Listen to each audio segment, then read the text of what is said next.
સુરેન્દ્રનગરમાં મહાશિવરાત્રીએ ભગવાન ભોળાનાથની ભવ્ય શોભાયાત્રા યોજવામાં આવી છે। સુરેન્દ્રનગર તેમજ વઢવાણ અને આજુબાજુના ગામના હજારો લોકો ભાવવિભોર બન્યા છે। ખુલ્લા વાહનોમાં ધાર્મિક પ્રદર્શન થકી શોભાયાત્રાએ લોકોમાં આકર્ષણ જમાવ્યું છે। સાથે જ મોટી સંખ્યામાં યુવાનો બાઇક સાથે 8 કિલોમીટર લાંબી ધાર્મિક શોભાયાત્રામાં જોડાયા હતા। વઢવાણ સિદ્ધનાથ મહાદેવ મંદિરથી સુરેન્દ્રનગર ટીમ્બી હોસ્પિટલ પાછળ આવેલ સિદ્ધનાથ મહાદેવ મંદિર સુધી 8 કિલોમીટરની શોભાયાત્રાનું આયોજન કરવામાં આવ્યું। સાથે જ વિવિધ ભજન મંડળીઓ અને મહિલાઓ પણ શોભાયાત્રામાં જોડાયા હતા।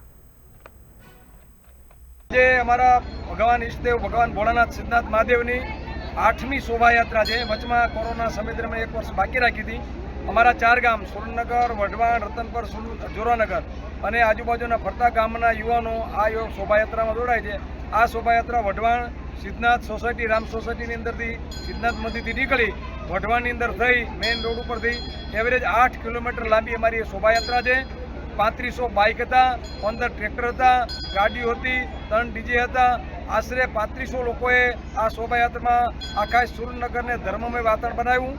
આ શોભાયાત્રામાં સર્વ સમાજના લોકો, સર્વ ધર્મના લોકો અમને ખૂબ જ સાથ સહકાર આપે છે અને શોભાયાત્રા માત્ર ને માત્ર સાંસ્કૃતિક ધાર્મિક સમરસતા સર્જાય, સર્વ લોકો શાંતિથી જીવે।